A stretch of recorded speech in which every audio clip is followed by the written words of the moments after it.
a serem realizadas. Agora, vamos conversar com o James. Olá, pessoal, tudo bem? Oi, James, boa tarde, seja bem-vindo. O James é o mentor do workshop de impacto de hoje, mas vamos conhecer um pouquinho mais sobre a trajetória do James. O James Marins nasceu em Curitiba, de onde saiu para fazer seu mestrado e seu doutorado em São Paulo. E mais tarde, foi com a família morar na Espanha, onde fez pesquisa como professor convidado da Universidade de Barcelona, instituição de ensino pela qual é pós-doutor em Direito do Estado. Recentemente escreveu o livro A Era do Impacto, no qual defende que vivemos a melhor oportunidade da humanidade para a transformação que precisamos. É idealizador do primeiro programa de pós-graduação em empreendedorismo social e negócios sociais do Brasil pela FAI Business School e do MBA sobre negócios de impacto, oferecido sobre a modalidade digital pela Universidade Positivo. É autor de diversos livros e de mais de uma centena de artigos científicos. Consultor e advogado há 25 anos. E há 25 anos fundou o escritório Marins Bertoldi Advogados, que por 12 anos consecutivos figura como um dos escritórios mais admirados do país, segundo o Ranking Advocacia 500. Em 2011, ao lado de sua esposa Gláucia, conheceu o empreendedorismo social e tornou-se mobilizador do ecossistema de impacto social, como mentor, investidor anjo, palestrante e escritor. Juntos, fundaram o Instituto Legado de Empreendedorismo Social, que em 2020 tornou-se case do projeto Erasmus da União Europeia. Velejador oceânico com mais de 25 mil milhas navegadas, encontra no mar e nas longas travessias seu ambiente de inspiração. James, parabéns pela trajetória, muito inspiradora, e tenho certeza que todo mundo aqui vai estar em boas mãos. É um prazer ter você aqui conosco e o palco do Talk to Me de hoje é todo seu. Obrigado, Felipe. Muito obrigado a todos vocês. É um grande prazer estar aqui nesse espaço da Inovativa, com esse trabalho fantástico de apoio a startups e negócios sociais. Esse é um tema que eu gosto bastante e que nós sabemos precisa cada vez mais de apoio, né? Muito obrigado pela generosa apresentação. Eu acho que um pouco dessa trajetória diz respeito em acreditar nisso, acreditar no poder transformador no qual todos nós que estamos trabalhando nesse campo do impacto social estamos envolvidos com aquilo que nós chamamos de movimento transformador massivo. Eu vou pedir, então, eu não sei se é o Giovanni ou o Felipe que está cuidando dos slides. A gente demorou um pouco para entrar, porque fazia meia hora tentando resolver alguns probleminhas técnicos do streaming, né? Acabamos não conseguindo resolver, tivemos que mudar de canal e tudo mais, né? Eu agora, na minha tela, não estou vendo os slides, mas se vocês quiserem colocar...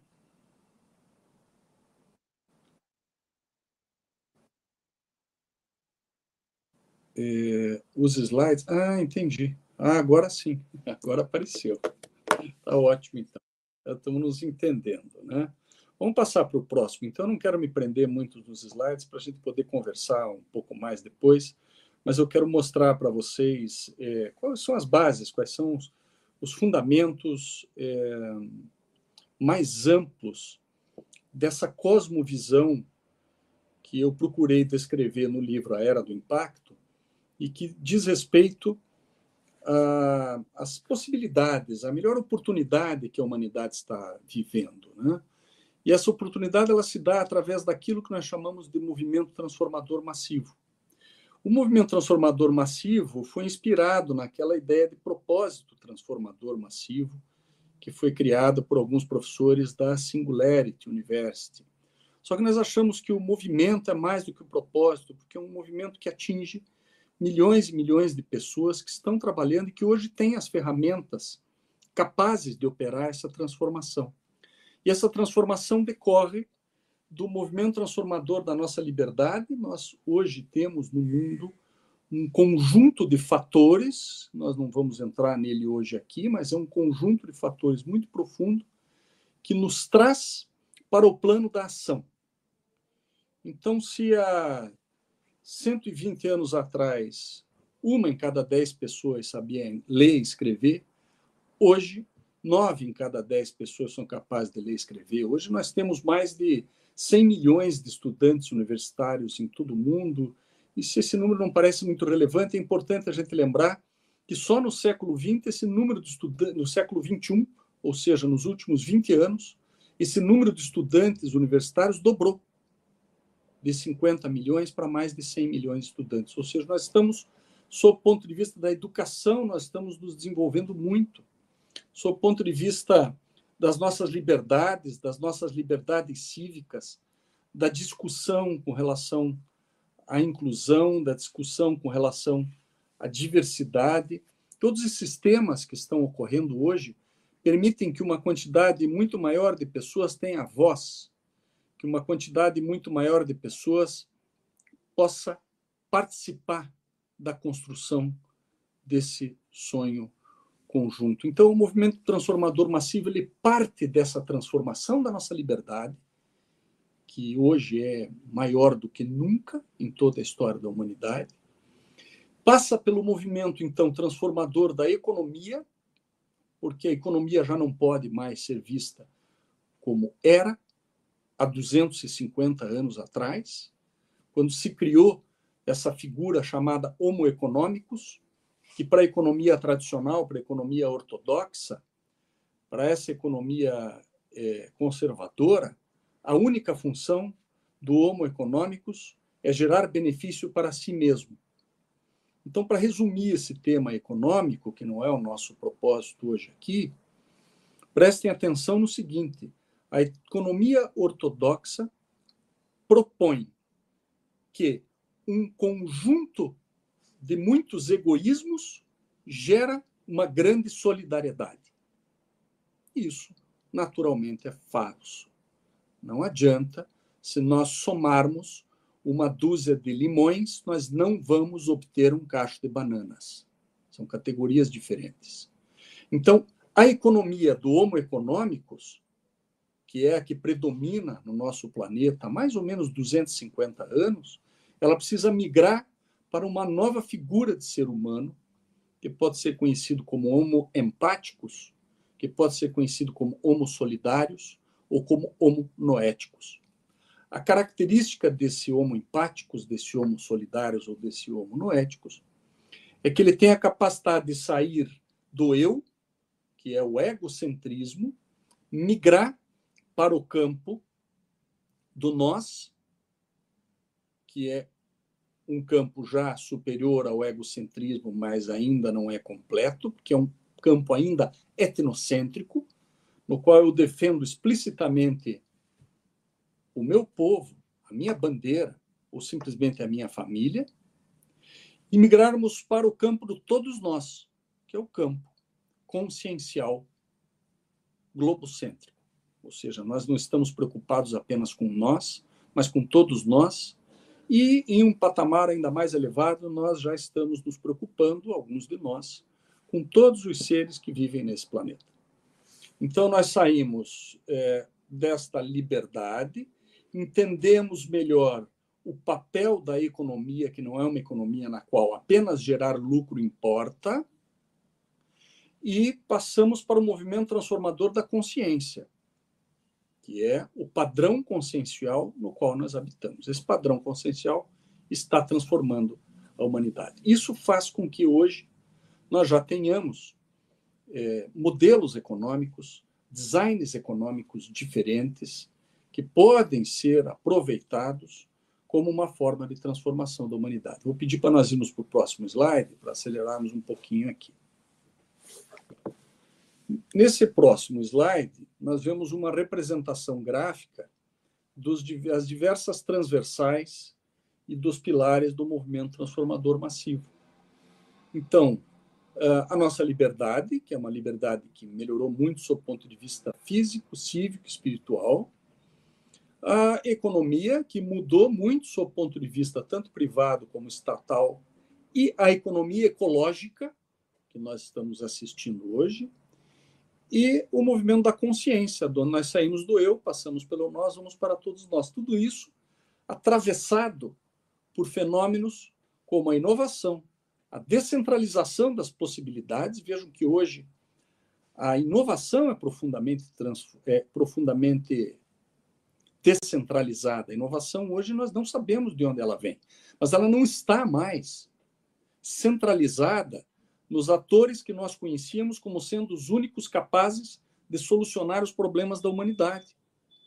A inovação e as soluções para os problemas da humanidade não estão mais centradas no governo, nas grandes corporações, e nenhum de nós acredita que governos, grandes corporações ou mesmo igrejas possam resolver os nossos problemas. Então, a solução dos problemas passa necessariamente por essa descentralização.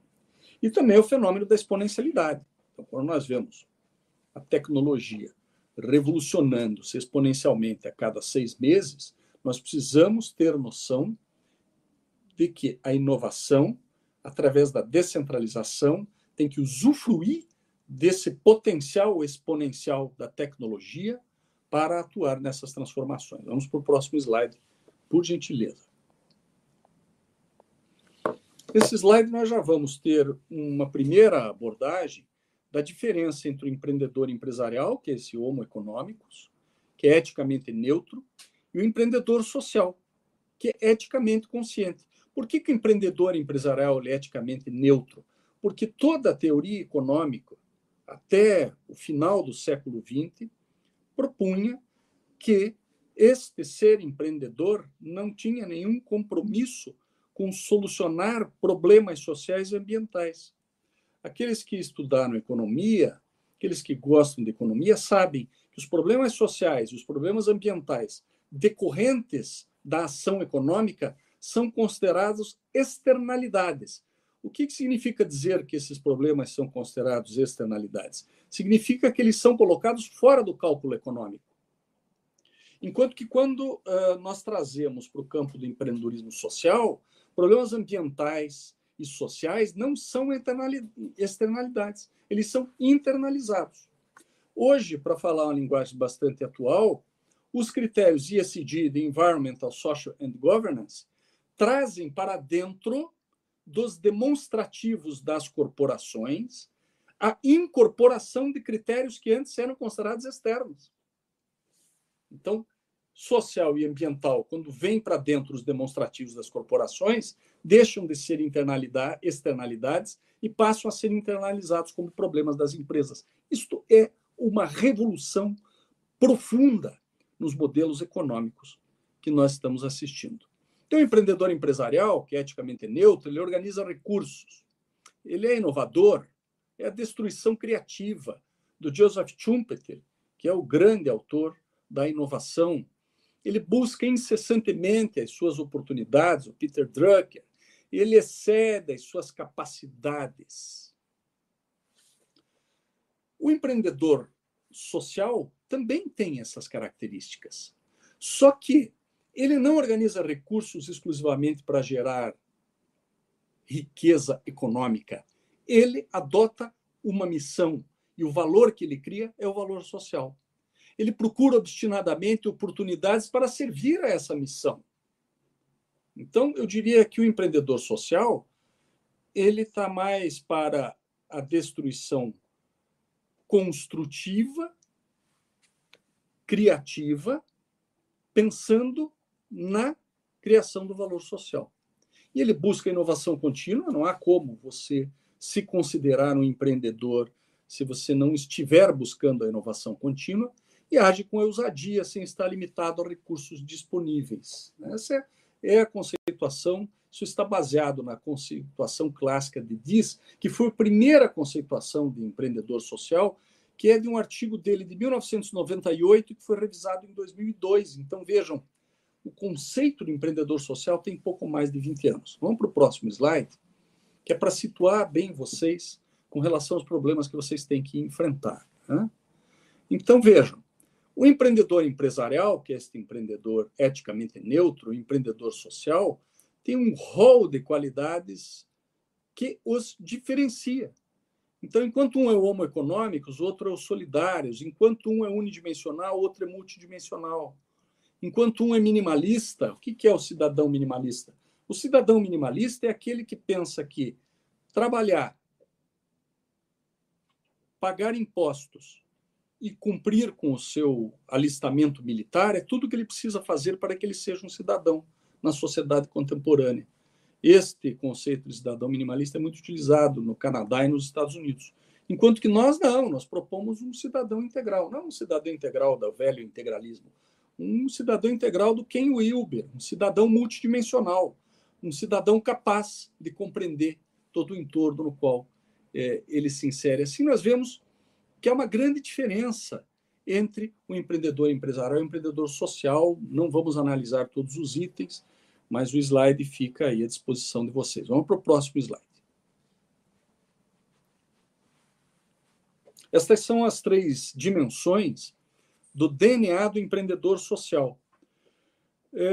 O empreendedor comum, o empreendedor da teoria econômica ortodoxa, ele tem uma dimensão tecnológica e tem uma dimensão psicológica. Mas a dimensão ética e consciencial, ela faz com que este empreendedor, quando ele tem esta dimensão ética e consciencial, quando ele não refuta a sua responsabilidade ética e consciencial, ele já ingressa no campo do empreendedorismo social. Então, o campo da dimensão ética e consciencial é o campo do propósito. O campo da dimensão tecnológica é o campo da inovação. E o campo da dimensão psicológica é o campo da atitude. Nós chamamos os empreendedores sociais, pela atitude, de sonhadores, ousados, obstinados e práticos. Então, esta é a grande diferença entre o empreendedor social e o empreendedor empresarial. Vamos para o próximo? Que é este slide. Então, propósito.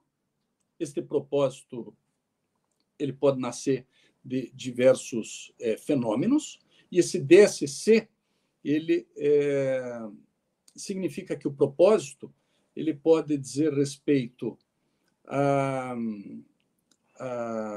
sua capacidade de ser solidário, a sua capacidade de transformar a sua dor em ação, ou então a sua dimensão consciencial elevada. Então, a dor, a solidariedade e a consciência são os catalisadores do propósito.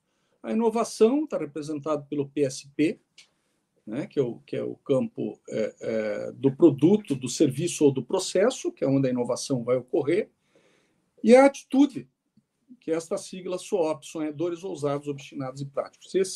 Nós usamos muito essa matriz do DNA empreendedor social para avaliar as principais qualidades do empreendedor social. Vamos para o próximo slide, por gentileza. ETP, Ética, Tecnologia e Psicologia, que corresponde a PIA, Propósito, Inovação e Atitude, são os componentes do DNA do empreendedor social. Vamos adiante, por gentileza. Então, onde é que nós trabalhamos? Onde é que este empreendedor social pode estar trabalhando?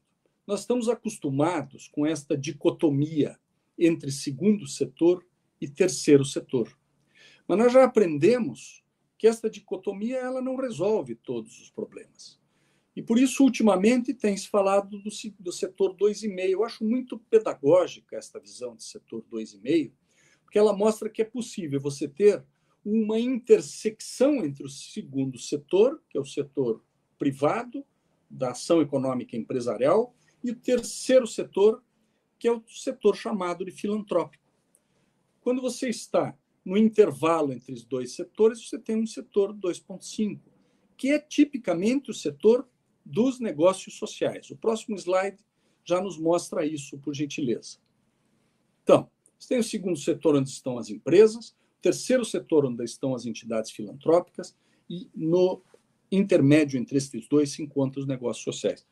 Esses negócios sociais, quando ele está exatamente no 2,5, ele representa um perfeito equilíbrio entre a busca do resultado financeiro e o propósito de resolver problemas sociais e socioambientais. Quando ele encontra esse equilíbrio, que não é fácil de ser encontrado, ele está exatamente no meio entre os negócios sociais, entre as empresas e as entidades filantrópicas.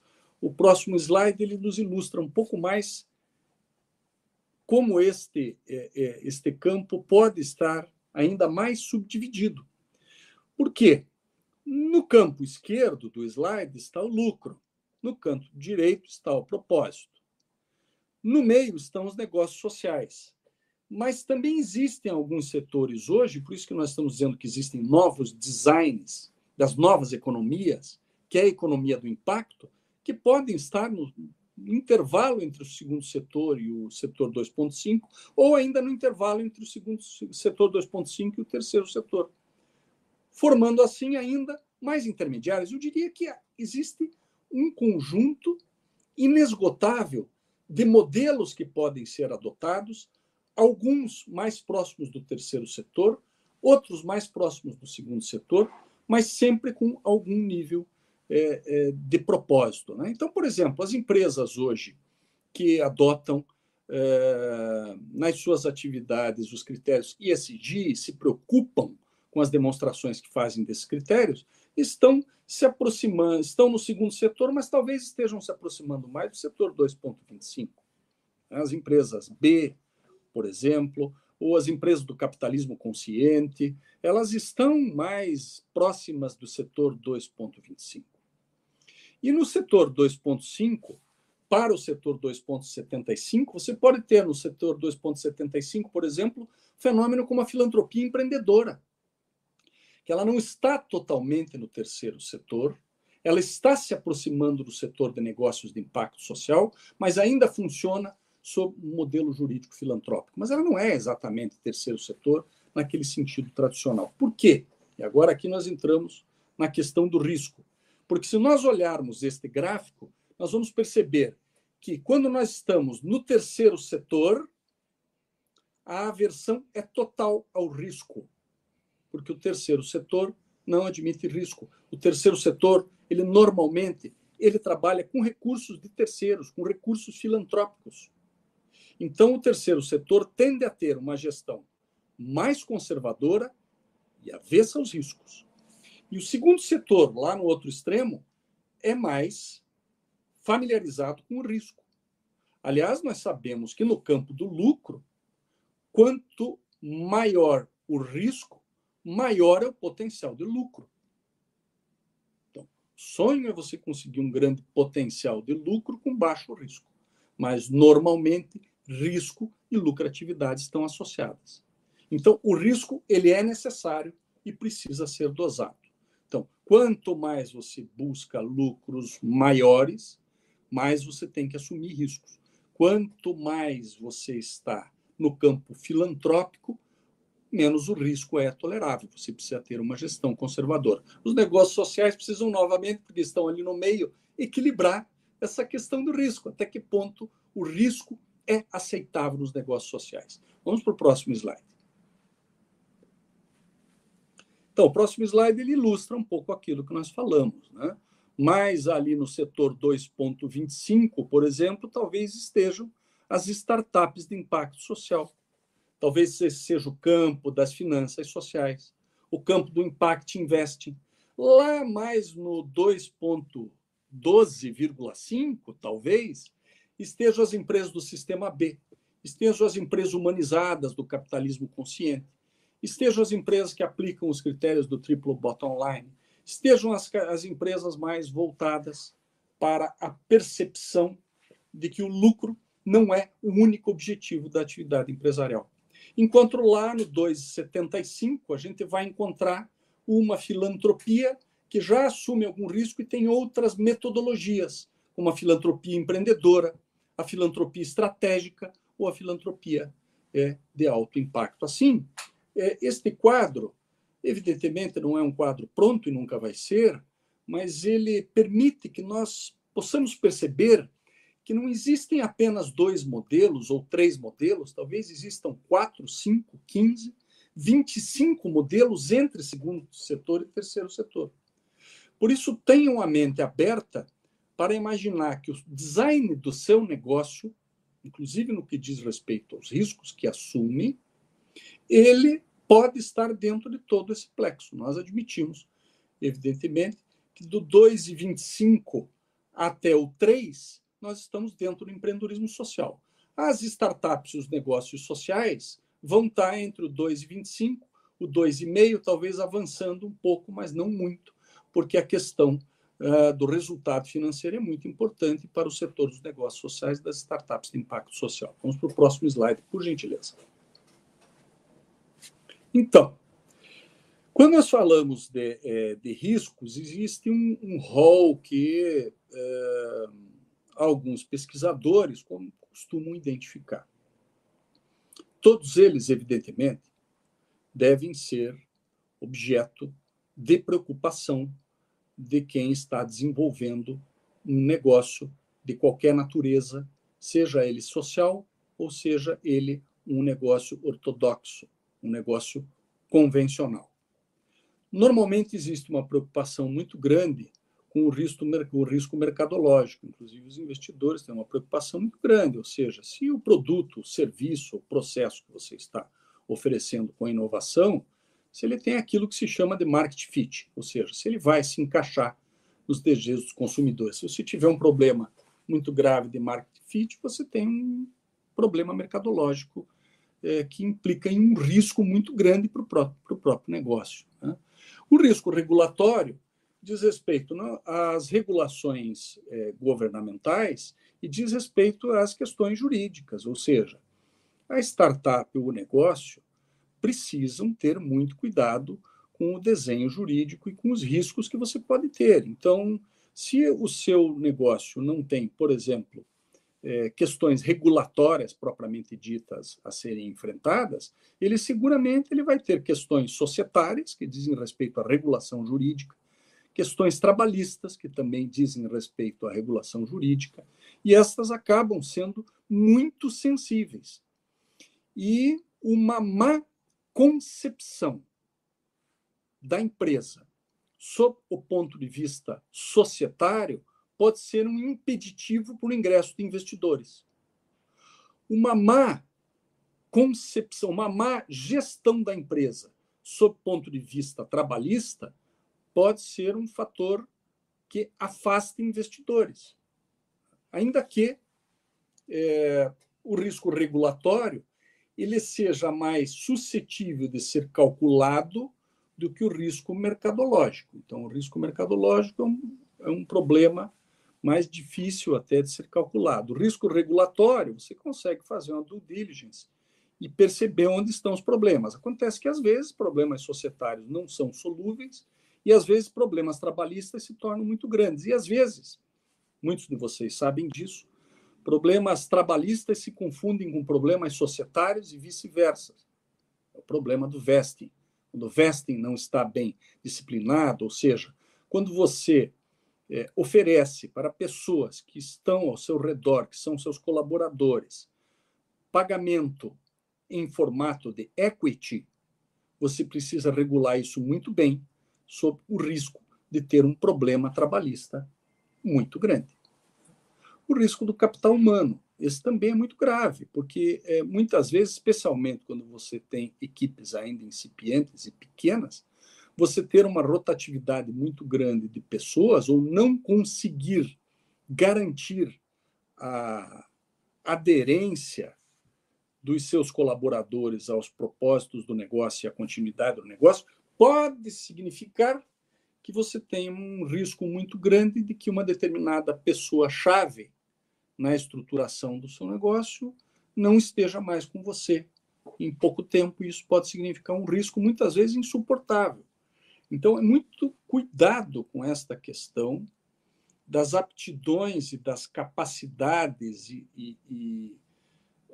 do conhecimento que é desenvolvido dentro do negócio, se ele não está muito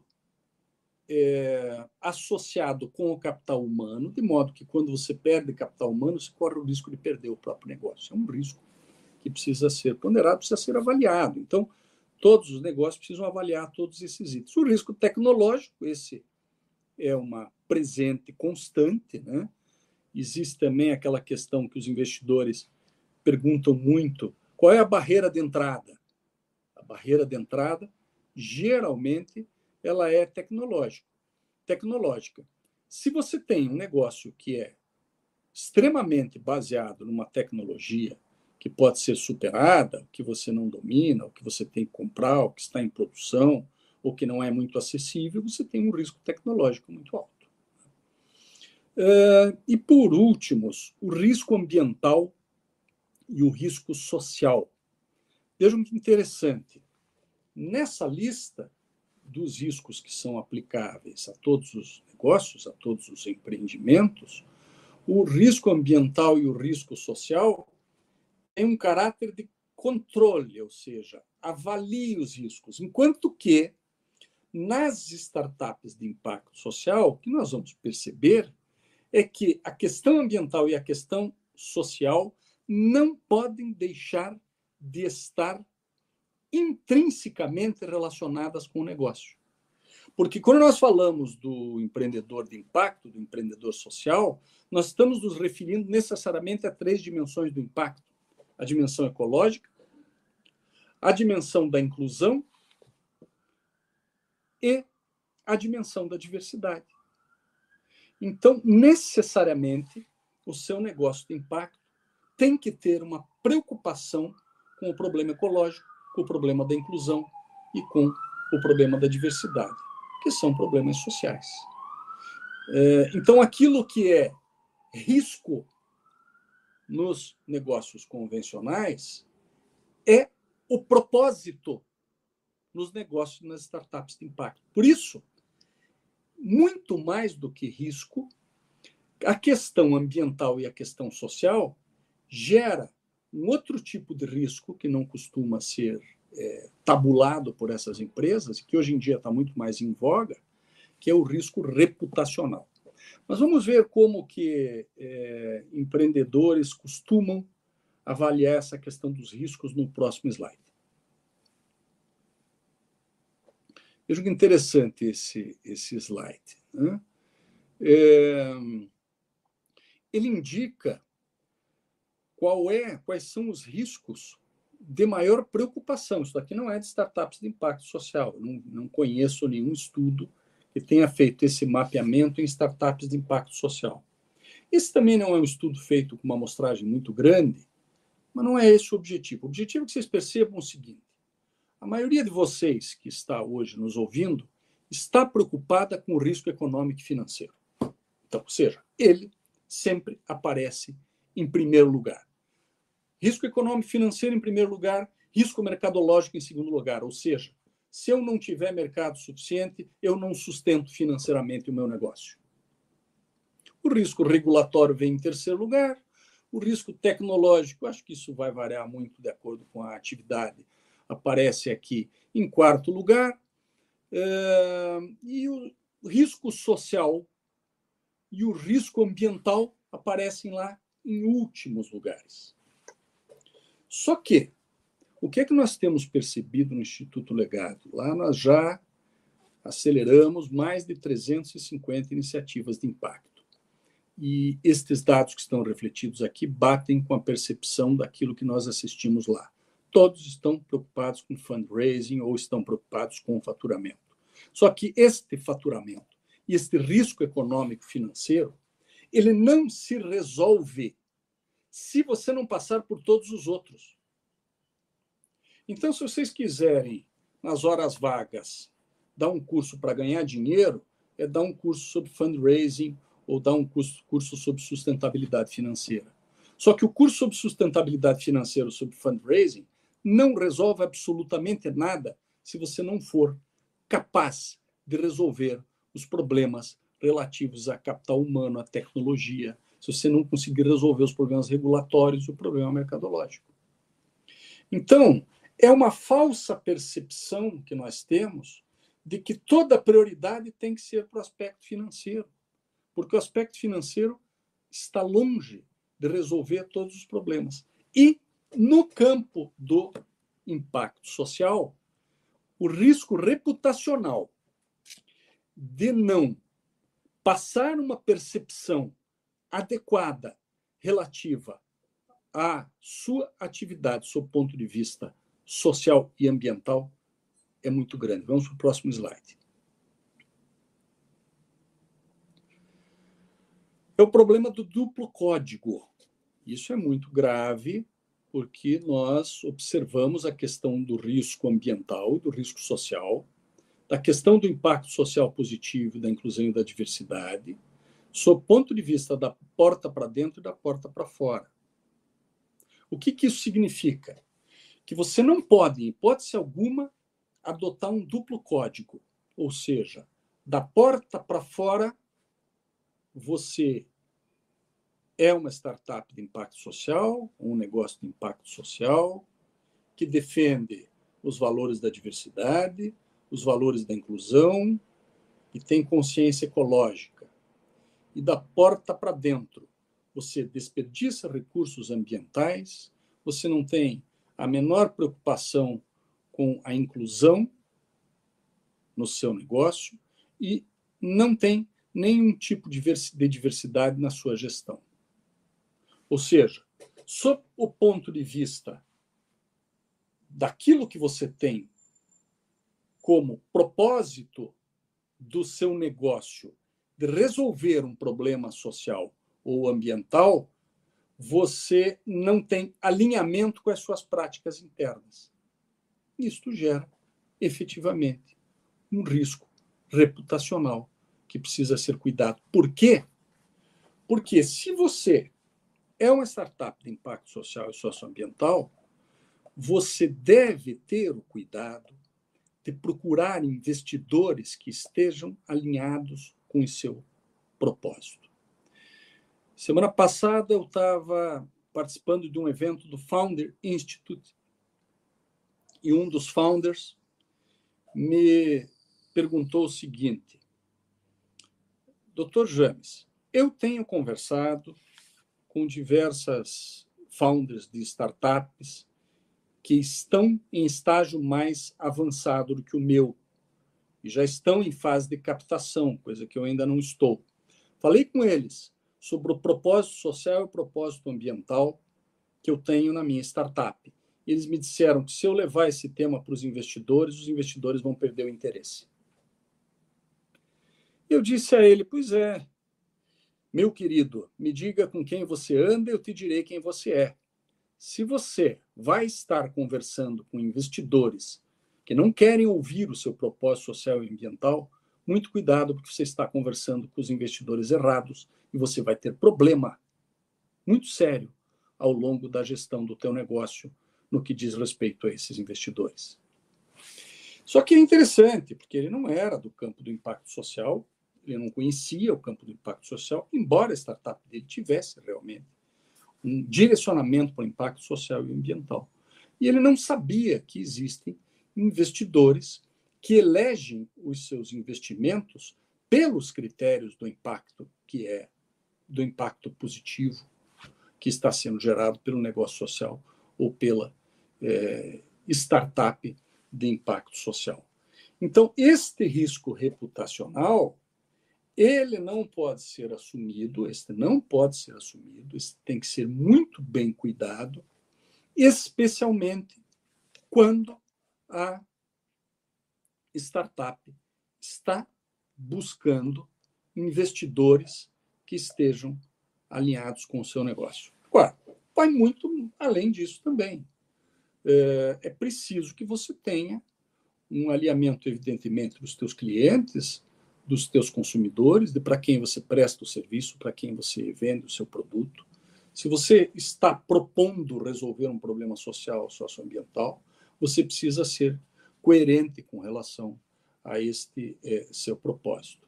Você precisa cuidar das questões ecológicas de inclusão e de diversidade da porta para dentro, da porta para fora. Quando eu estou falando para startupeiros de um modo geral, eu costumo sempre lembrar que nos negócios contemporaneamente, hoje está uma febre de ESG, que eu acho que é muito importante, o crescimento do ESG, ele desperta para uma nova um novo momento, uma nova percepção de que para que servem os negócios, eu costumo dizer, existem aqueles empreendedores que vão aderir a questões ESG, por exemplo, porque acreditam que é importante fazer certo, independentemente do resultado, mas que fazendo certo, os resultados também serão certos. Estes são os deontologistas. Os consequencialistas, e muitos estão fazendo isso hoje, estão dizendo o seguinte: preciso praticar ESG, porque se eu estiver seguindo critérios de ESG, a longo prazo eu vou ganhar mais dinheiro, porque é isso que as pesquisas estão demonstrando. Não sei se vocês já ouviram falar em Larry Fink. Larry Fink é o gestor da BlackRock. A BlackRock é simplesmente a maior gestora de recursos de terceiros do planeta. Eles têm na carteira deles atualmente mais de 8 trilhões de dólares. Não são 8 bilhões, não são 800 bilhões, são 8 trilhões de dólares sob gestão. Larry Fink vem avisando em suas cartas. Quem não leu ainda, vale a pena ler, são muito interessantes as cartas que Larry Fink faz para o mercado. Elas sempre saem em janeiro de cada ano, e desde 2018 Larry Fink vem avisando que é preciso que os gestores e os presidentes de conselho das empresas que são investidas por ele prestem atenção nas questões sociais e ambientais. Façam relatórios considerando o seu impacto social, o seu impacto ambiental. Por quê? Diz Larry Fink. Porque nós estamos passando por um momento de transição muito importante, no qual os consumidores estão mudando, os colaboradores estão exigindo mais das corporações, os gestores estão mudando e os investidores também estão mudando no que diz respeito às exigências que eles têm das suas investidas. Larry Fink diz que nós estamos passando por uma transição que também é geracional. E não é só geracional sob o ponto de vista dos consumidores ou dos colaboradores, ela também é uma transição geracional sob o ponto de vista dos investidores. O que Larry Fink diz é que, nestes anos, está havendo uma transferência de renda, a maior transferência de renda da história, capaz de gerar mudanças tectônicas. 25 trilhões de dólares estão sendo transferidos da geração de baby boomers para a geração Y, para a geração dos millennials, que estão assumindo a responsabilidade sobre os investimentos. Para encurtar a história do Larry Fink, agora, este ano, ele escreveu uma carta ao mercado dizendo o seguinte: eu demiti 4.500 gestores de 2.700 empresas que nós somos investidores. É uma escala brutal. Ele disse o seguinte: se um gestor não é capaz de prestar contas e de entender as implicações da sua responsabilidade com o planeta e com as suas pessoas relacionada com o seu negócio, esse gestor não está capacitado para cuidar do dinheiro dos investidores.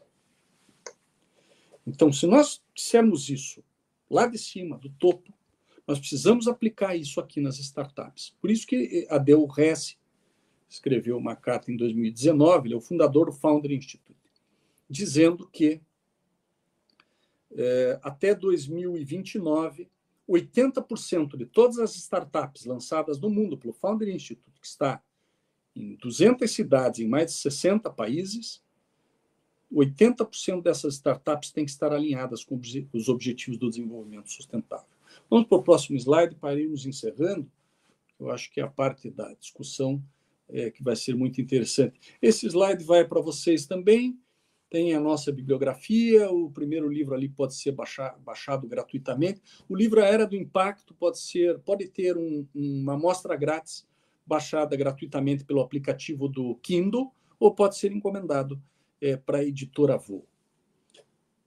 Para resumir, como sempre costumo fazer, para finalizar, tenham em mente que um bom gestor é aquele que sabe para onde o mundo está indo, mas que o gestor excelente, o gestor com as qualidades do DNA do empreendedor social, ele não apenas sabe para onde o mundo está indo, ele sabe para onde o mundo tem que ir. Obrigado, gente.